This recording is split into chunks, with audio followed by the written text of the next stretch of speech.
የተተከሉ ችግኞችን ከሰውና ከእንስሳት ንክኪ መጠበቅና መንከባከብ እንደሚገባ የውሃና ኢነርጂ ሚኒስቴር ገለጸ። ኢትዮጵያ በተለይም ከባለፉት 7 ዓመታት ወዲህ በጠቅላይ ሚኒስትር አብይ አህመድ በተጀመረ የአረንጓዴ አሻራ መርሃ ግብር በአንድ ጀንበር በቢሊዮን የሚቆጠሩ ችግኞችን በመትከል በዓለም አቀፍ ደረጃ የአየር ንብረት ለውጥ እንዳይከሰት በቅድመ መከላከል ከፍተኛ አስተዋጽኦ እያበረከተች ትገኛለች። አሳሳቢ የሆነው የዓለም ሙቀት መጨመር እንዳይከሰት ዓለም አቀፍ መሰረታዊ ስትራቴጂዎችም ተቀምጠዋል። በዚህ ረገድ ኢትዮጵያ ከፍተኛ ሚና ወስዳ እየተገበረች እንደምትገኝም የውሃና ኢነርጂ ሚኒስትር ዴኤታ ሱልጣን ወሌ ለኤንቢሲ ኢትዮጵያ ገልጸዋል። ኢትዮጵያ በአረንጓዴ አሻራ መርሃ ግብር የተከለቻቸው ችግኞች የአየር ንብረትን ከመጠበቅ ባለፈ ኢኮኖሚያዊ ተጠቃሚነትን እያረጋገጠ መሆኑንም አክለዋል። የተለያዩ ፖሊሲዎች፣ ስትራቴጂዎች እንዲሁም ተነሳሽነቶችን ኢትዮጵያ ተግባራዊ እያደረገች ትገኛለች። ከነኚህ ተነሳሽነቶች አንጻር የግሪን ሌጋሲ የአረንጓዴ አሻራ ተነሳሽነት ነው በክቡር ጠቅላይ ሚኒስትራችን የተጀመረ ስራ ነው የሚሆነው። ያም ላለፉት እንግዲህ 7 ዓመታት ከፍተኛ የሆነ ቁጥር ያላቸው በዘርፉ ብዙ ጠቀሜታ ያላቸው ችግኞችን ተክለናል። ላለፉት 7 ዓመታት ብቻ ወደ 48 ቢሊየን የተለያዩ ዘርፍ ብዙ ጠቀሜታ ያላቸው ዛፎች እና ችግኞች ተክለው ያው ዛሬ ለፍሬያማ በቅቷል። ወደ ኢኮኖሚ እንቅስቃሴ ማድረግ ሁኔታ ነው ያለው። ዘንድሮ ደግሞ በትንሹ በሀገር ደረጃ ወደ 8.5 ቢሊየን እንዲሁ ተመሳሳይ የሆኑ ዘርፍ ብዙ ጠቀሜታ ያላቸው ዛፎች እና ደኖችን ተክለናል ብለን እናስባለን። አብዛኛው እንግዲህ ለምግብነት የሚያገለግሉ ናቸው። እንዲሁም አንዳንዱ ደግሞ ለኢኮኖሚ ለምሳሌ አቮካዶ ኤክስፖርት ማድረግ ጀምረናል። ቡና ኤክስፖርት ማድረግ ጀምረናል። የቡና ኤክስፖርት ሬታችንና የአቮካዶና መሰል ተግባራት ሬታችን እየጨመረ ይገኛል።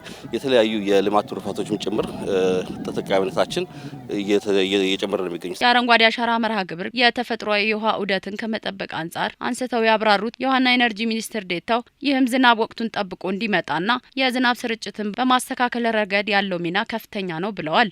በተጨማሪም ግድቦች በዝናብ በሚመጣ ደለል እንዳይሞሉ ከመከላከል አንጻር የጎላ ሚና እንዳለው አክለዋል። አንዷ ትልቁ ነገር የሃይድሮሎጂካል ሳይክል ከማስጠበቅ አንጻር አሊያም የሃይድሮሎጂ ዑደት ሳይክሉ እንዲጠብቅ ከማድረግ አንጻር ከፍተኛ የሆነ ሚና ይጫወታል። ያ ማለት ምንድነው?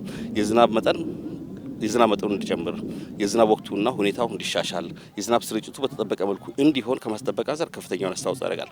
ይህ እንግዲህ በሳይንስ የተረጋገጠ እኛም በተግባር የምናውቀው ጉዳይ ነው የሚሆነው። ይሄ እንዲስተካከልና ሃይድሮሎጂካል ሳይክሉ ጤናማ ሆኖ ወቅቱን ጠብቆ እንዲቀጥል ያደርጋል ነው። አንዱና ትልቁ ነገር እሱ ነው። ከዚሁ ከሃይድሮሎጂካል ሳይክል አንጻር ዝናብ ከዘነበ በኋላ ወደ ጎርፍነት እንዳይቀየር የተተከለው ችግኝ ውሃው ፍጥነቱን በመቀነስ ኢነርጂውን ዲሲፔት ማድረግ ያለበለዚያ ውሃው የመስረግ ጊዜው በመጨመር የከርስ ምድር ውሃችን ደግሞ ከፍ እንዲል ከፍተኛ አስተዋጽኦ ያደርጋሉ። ከሰርፌስ ወተር ወይም ከውሃ አካላት አንጻር ደግሞ ሲታይ ውሃው ዝናብ ከዘነበ በኋላ የሚሸረሸረው አፈር ወይም ደለል የተለያዩ ግድቦቻችንን እንዳይሞሉና ያም እያንዳንዱ ግድብ የታቀደለትን ዓላማና የጊዜ ሰሌዳ አስፈላጊውን የሆነ አገልግሎት እንዲሰጥ ጭምር አስተዋጽኦ ያደርጋል።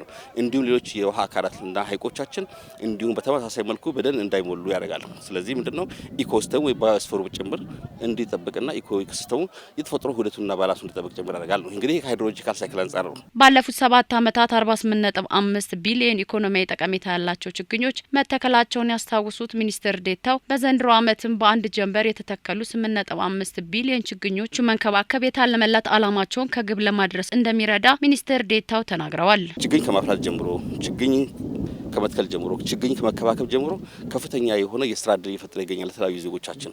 ስለዚህ ከፍተኛ የሆነ የስራ እድል ፈጠራም ጭምር እያካሄደ ይገኛል። ያ ብቻ አይደለም። ችግኝ ዋናው ዓላማችን ችግኝን ተክሎ መሄድ ሳይሆን የታለመለትን ዓላማ የታለመውን ዓላማ እንዲያሳካ ነው። ቅድም የጠቀስኳቸውና ተጨማሪ ጠቀሜታ ያላቸው ዓላማዎችን በአጠቃላይ እንዲያሳካ ነው። ስለዚህ ከተከልን በኋላ መንከባከብ መጠበቅ በተለይ ከሰውና ከእንስሳት ንክኪ መጠበቅና ማሳደግ ይኖርብናል። የተተከሉ ችግኞችን በመንከባከብ የጽድቀት መጠናቸውን መጨመርና የወጣባቸውን ሀብት መመለስ እንደሚገባም የውሃና ኢነርጂ ሚኒስቴር ገልጿል። ጽድቀት መጠኑን ወይም ጽድቀት ምጣኔው ደግሞ ከፍ ማለት አለበት። እስካሁን ድረስ እንግዲህ ጥናቶች እንደሚያሳዩት እስከ 56-55 አካባቢ ነው የጽድቀት መጠኑ። ያ መሻሻል አለበት ነው። በ5 እና በ10% ብንጨምር፣ ለምሳሌ በ5% ብንጨምር ሁለት መሰረታዊ ጉዳዮች አሉ። አንደኛ 5% ያልታለመውን ዓላማ እንዲያሳካ ያደርጋል። ሁለተኛው ደግሞ ዋናው ነገር ደግሞ ያንን ችግኝ ለመትከል መደብ ለማዘጋጀት አጠቃላይ የወጣውን ገንዘብ ጉልበትና ጊዜን እንቆጥባለን ነው። ስለዚህ ይሄ የተቀደሰ ሀሳብ ከሆነ አንጻር ሁሉም ዜጋ ሊተገብረው ይገባል ነው። ባህል መሆን አለበት። ቅድም አልኩ ከዛ አንጻር ነው። ይህ ብቻ አይደለም። ሌሎች ጎረቤት ሀገራት ኦልሞስት የኛን አካሄድ አዶት ማድረግ የጀመሩበት ሁኔታም አለ።